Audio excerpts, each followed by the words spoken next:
Hi friends, today நம்ம channel என்ன topic discuss பண்ண போகிறோம் அப்படிங்கிறது ஆல்ரெடி உங்களுக்கு தெரிஞ்சிருக்கும். ஸோ வாங்க நம்ம டைரெக்டாக டாபிக்குள்ளே போயிடலாம்.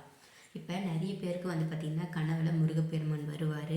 சில பேருக்கு பார்த்திங்கன்னா முருகப்பெருமான் கனவுல பேசுவார். சில பேருக்கு அவர் கனவுல வராரு ஆனால் என்கிட்ட பேசவே மாட்டேங்கிறாரு அப்படின்னு ரெண்டு விதமான மனநிலையில் இருக்கக்கூடிய பக்தர்கள் இருப்பீங்க. ஸோ அவங்க ரெண்டு பேர்த்துக்குமே சேர்த்து தான் இந்த ஒரு வீடியோ. ஸோ முருகர் கனவுல பேசுனா என்ன அர்த்தம் அப்படின்னு ஃபஸ்ட்டு பார்த்துட்டு, பேசலைன்னா என்ன அர்த்தம் அப்படிங்கிறத அடுத்து பார்க்கலாம். ஸோ சித்தர்களோட விளக்கத்தின் அடிப்படையில் சித்தர்கள் சொல்கிற மாதிரி தெய்வம் அப்படிங்கிறது கனவுல பேசுறது அப்படிங்கிறது ஒரு சாதாரண கனவு கிடையாது. அது அக உணர்வு, அதாவது உங்களுடைய உள் விழிப்பு நிலையை குறிக்குது. இதனுடைய அர்த்தங்கள் பார்த்திங்கன்னா ஆன்மீக அழைப்பு, அதாவது நீ தயாராக இருக்கிற அப்படிங்கிறதுக்கான அறிகுறி. சாதாரண மனித நிலையிலிருந்து உயர்ந்த விழிப்புக்கு உங்களை கடவுள் அழைப்பு விடுத்திருக்கிறார் அப்படின்னு அர்த்தம். கர்ம சுமை குறைய தொடங்குவது அப்படின்னு அர்த்தம். அதாவது முன்பிறவி இந்த பிறவி ரெண்டுத்துக்குமே செய்திருக்கக்கூடிய கர்மங்கள் தளர்ந்து போவதற்கான அறிகுறி. அடுத்தது வழிகாட்டுதல். அவர் சொல்வது பார்த்திங்கன்னா உத்தரவாக இல்லாவிட்டாலும் சுட்டி காட்டுவார், இல்லைன்னா எச்சரிக்கை கொடுப்பாரு, இல்லைன்னா நம்பிக்கை கொடுப்பாரு. மன நாடி ஆத்ம இணைப்பு ஏற்படும். அதாவது இந்த பிங்களா இடகளா அந்த நாடிகள் சமநிலைக்கு வரும் பொழுது இந்த கனவுல அவர் பேசுவார். குண்டலினி சக்தி மெதுவாக வெளிப்படையும் போது பேசுவார். சித்தர் மொழியில் என்ன சொல்லுவாங்கன்னா, தெய்வம் பேசினால் அது குரல் கிடையாது, அது ஞானம் அப்படின்னு சொல்லுவாங்க. சரிங்க, இப்போ முருகர் கனவுல வராரு ஆனால் அவர் பேசாமல் இருக்கிறாரு. அதுக்கு என்ன அர்த்தம் அப்படின்னா, பேசினா அது ஒரு நிலை, பேசலை அப்படின்னா அது இன்னும் உயர்ந்த நிலை அப்படின்னு சித்தர்கள் சொல்கிறாங்க. அதாவது முருகர் பேசாமல் கனவுல தோன்றுவது சித்தர்களுடைய பார்வையில் இது ஒரு மிக உயர்ந்த அனுபவமாக சொல்கிறாங்க. அர்த்தங்கள் என்ன அப்படின்னா, சைலண்ட், நமக்கு அது மௌன உபதேசம், வார்த்தைகள் தேவையில்லை, உங்கள் ஆத்மாவை புரிந்து கொள்ளக்கூடிய நிலை. அகஞானம் திறக்கிறது. அதாவது புத்தி அல்ல, உங்களுடைய அனுபவம் தான் அப்படிங்கிறது இந்த இடத்துல உண்மை. நீ கேட்க வேண்டியவன் கிடையாது, அறிய வேண்டியவன் அப்படிங்கிறத உணர்த்துவாங்க. இதுதான் மௌன தரிசனத்தினுடைய அர்த்தம். சித்தனுடைய வழி ஆரம்பமாகிறது. அதாவது பேசாத முருகர் கனவில் வந்தார்னா அது சித்த முருகன், இல்லைன்னா ஞான முருகர். சித்தருடைய சொல் என்னதுன்னா, வாக்கு முடிந்து போன இடத்தில்தான் ஞானம் தொடங்கும் அப்படின்னு சொல்கிறாங்க. ஸோ இந்த பேசக்கூடிய கனவுக்கும் பேசாமல் இருக்க கனவுக்கும் என்ன வித்தியாசம் அப்படின்னா, முருகர் பேசுகிறாரு அப்படின்னா அதுக்கு அர்த்தம் உங்களுக்கு வழிகாட்டுறாரு, இல்லைன்னா உங்களைய தயார் நிலையில் வைக்கிறாருன்னு அர்த்தம். பேசாமல் ஒரு பார்வை மட்டும்தான் பார்த்தாரு அப்படின்னா உங்களுக்கு ஞானம் ஆரம்பமாகிறது அப்படின்னு அர்த்தம். அடுத்தது பார்க்குறாரு ஆனால் அமைதியாக இருக்கிறாரு அப்படின்னா முன்பிறவியுடைய தொடர்பு இன்னும் உங்களுக்கு வந்துட்டுருக்கு அப்படின்னு அர்த்தம். தரிசனம் மட்டும்தான் கொடுத்தாரு அப்படின்னா சித்தனுடைய பாதுகாப்பு உங்களுக்கு இருக்குது அப்படின்னு அர்த்தம். முக்கியமான எச்சரிக்கை சித்தர்கள் என்ன அறிவுரை சொல்கிறாங்க அப்படின்னா, இதை பெருமையாக எடுத்துக்கக்கூடாது. நான் தேர்ந்தெடுக்கப்பட்டவன் அப்படிங்கிற எண்ணம் வந்துச்சு அப்படின்னா உடனே உங்களுக்கு இருக்கக்கூடிய அந்த ஆன்மீகம் நின்று போய்விடும் அப்படின்னு சொல்கிறாங்க. ஸோ சித்தர்கள் சொல்வது, தேர்ந்தவன் அப்படின்னு நீங்கள் நினைச்சீங்க அப்படின்னா அவன் தவறி போய்விடுகிறான். தேர்ந்தெடுக்கப்பட்டவன் தான் என்னப்பாகிறான், மௌனமாகிறான் அப்படின்னு சொல்கிறாங்க. ஸோ இந்த மாதிரி கனவு என்ன செய்யணும் அப்படின்னா, மந்திர ஜபம் மனசில் மட்டும் சொல்லணும். ஓம் சரவணபவ 108 முறை. இது வாய் விட்டு சொல்லக்கூடாது, மனசால் சொல்லணும். உங்களுக்கு அனுபவத்தை பார்த்திங்கன்னா ஃபஸ்ட் எடுத்துகிட்டு விளம்பரப்படுத்தக்கூடாது, மௌனமாக இருக்கணும், பாதுகாப்பாக வச்சுக்கணும்.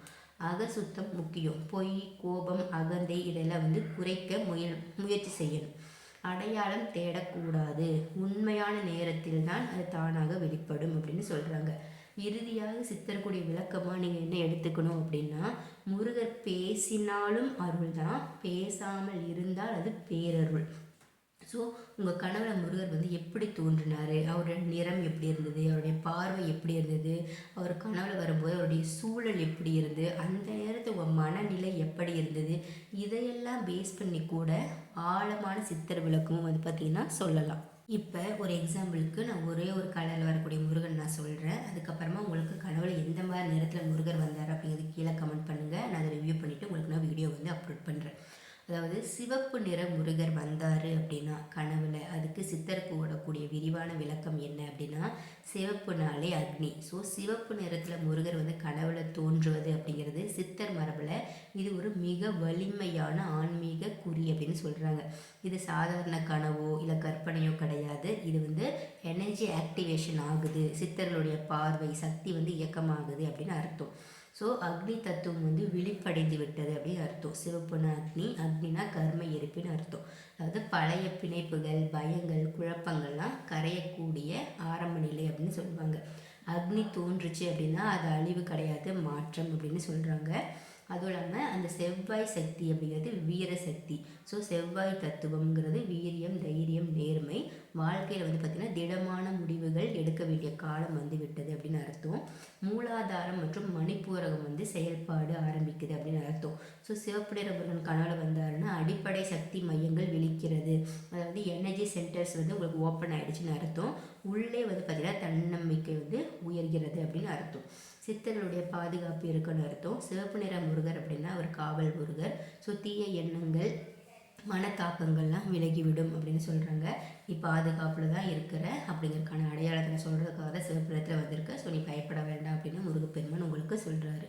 ஸோ முருகர் பேசினாரா பேசலையா, சிவப்பு நிறத்தோடு வரும்பொழுது முருகர் பேசினாரா பேசலையா, அதை பேஸ் பண்ணி கனவு அனுபவம் சித்திர விளக்கம் என்ன அப்படின்னா, சிவப்பு முருகர் வந்து உங்ககிட்ட பேசுகிறாரு அப்படின்னா தெளிவான வழிகாட்டல் பிறக்க போகுதுன்னு அர்த்தம். சிவப்பு நிற முருகர் வந்தார் ஆனால் அவர் பேசலை பார்த்தாரு அப்படின்னா உங்களுக்கு சைலண்ட் இனிஷியேஷன் அப்படின்னு நடக்குதுன்னு அர்த்தம். அதாவது மௌனமாக அவங்களுக்கு தீட்சை கொடுத்துட்டு போயிருக்காரு அப்படின்னு அர்த்தம். சிவப்பு நிற முருகர் அருகில் வந்து நின்றாரு அப்படின்னா பாதுகாப்பாக இருக்கிற அப்படிங்கிற உறுதியை வந்து உங்களுக்கு கொடுக்குறாருன்னு அர்த்தம். சிவப்பு நிற முருகர் வந்தார் பிரகாசமாக எனக்கு கனவுல வந்து ஒளிர்ந்தார் அப்படின்னா உங்களுடைய கர்ம எரிப்பு வந்து உச்சத்துக்கு போயிடுச்சு அப்படின்னு அர்த்தம். ஸோ சிவப்பு முருகர் வந்து மௌனமாக இருந்தார் அப்படின்னா உன்னோட ஆத்மா வந்து பேசுது அப்படின்னு அர்த்தம். ஸோ முக்கியமான சித்தர் எச்சரிக்கை என்ன சொல்கிறது அப்படின்னா, இந்த கனவை நீங்கள் வந்து ஒரு அகந்தையாக வந்து எடுத்துக்கொள்ளக்கூடாது. நான் வந்து தேர்ந்தவன் அப்படிங்கிற எண்ணம் வந்துச்சுன்னா சக்தி வந்து உடனே மறைந்து விடும் அப்படின்னு சொல்கிறாங்க. ஸோ அந்த மாதிரி அருள் வந்த இடத்தில் வந்து நீங்கள் தலை வணங்கி அந்த கனவுக்கு முருகனுக்கு நீங்கள் நன்றி சொல்லணும்.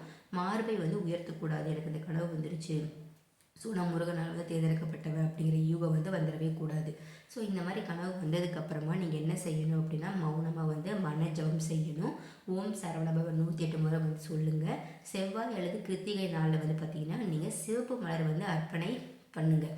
ஸோ அர்ப்பணிப்பு இருந்தால் பண்ணலாம், இல்லைன்னா நீங்கள் மனசுலேயே கூட வந்து இந்த மாதிரி சிவப்பு மலர் முருகப்பெருமானுக்கு அணிவிக்கிற மாதிரி நீங்கள் மனசுலேயே நினச்சிக்கலாம். அனுபவத்தை வந்து விளம்பரப்படுத்த வேண்டாம், இது முக்கியமானது. மௌனமாக இருந்தால் பாதுகாத்துக்கோங்க. கோபம், அவசரம் வந்து குறைப்பதற்கு முயற்சி செய்ய வேண்டும். ஸோ இறுதியாக உங்களுக்கு ஒரு சொல்கிறேன். சிவப்பு முருகர் வந்து கனவுல வந்தாருன்னா அது உங்கள் வாழ்க்கையில் சக்தி வந்து எழும் காலம் அப்படின்னு அர்த்தம். ஸோ இதை வச்சு நீங்கள் பயப்பட தேவையில்லை. அமைதியாகவும் நேர்மையாகவும் நீங்கள் வாழ்க்கையை நடத்தணும்.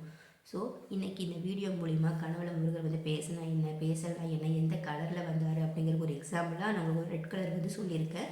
ஸோ நிறைய பேருக்கு நிறைய விதமான ஆங்கிளில் வந்து ட்ரீம்ஸ் வந்திருக்கும். அது முருகர் ஒவ்வொரு மாதிரி கலரில் வந்திருப்பாங்க. ஸோ நிறைய பேர் வந்து டவுட் பண்ணிட்டே இருப்பீங்க, இந்த கலரில் வந்தார் இதுக்கு என்ன அர்த்தம் அப்படின்னு தெரியாமல் இருப்பீங்க. அந்த மாதிரி உங்களுக்கு ஏதாவது கலர் ட்ரீமை வந்து நீங்கள் எக்ஸ்பிளைன் பண்ணலன்னா கூட ஓகே. பட் உங்களுக்கான கனவு வந்ததுக்கான அந்த கலர்ஸ் வச்சு அந்த கனவு என்ன சொல்லுது அப்படிங்கிறது நீங்கள் தெரிஞ்சுக்கணும் அப்படின்னா மறக்காமல் அது கீழே கமெண்ட் பண்ணுங்கள். கண்டிப்பாக நான் உங்களுக்கு அந்த வீடியோ வந்து அப்லோட் பண்ணுறேன். ஸோ இந்த வீடியோ உங்களுக்கு யூஸ்ஃபுல்லாக இருந்துச்சு அப்படின்னா நம்ம சேனல் மறக்காமல் சப்ஸ்கிரைப் பண்ணுங்கள், ஷேர் பண்ணுங்கள், லைக் பண்ணுங்கள். நம்ம பிளேலிஸ்ட் இருக்கக்கூடிய எல்லா வீடியோஸையும் பாருங்கள், எல்லாத்துக்கும் ஷேர் பண்ணுங்கள். எல்லா விஷயமும் எல்லாமே தெரிஞ்சுக்கணும். ஸோ நம்ம நாளைக்கு மீட் பண்ணலாம் friends. Bye bye. Thank you all my subscribers and viewers.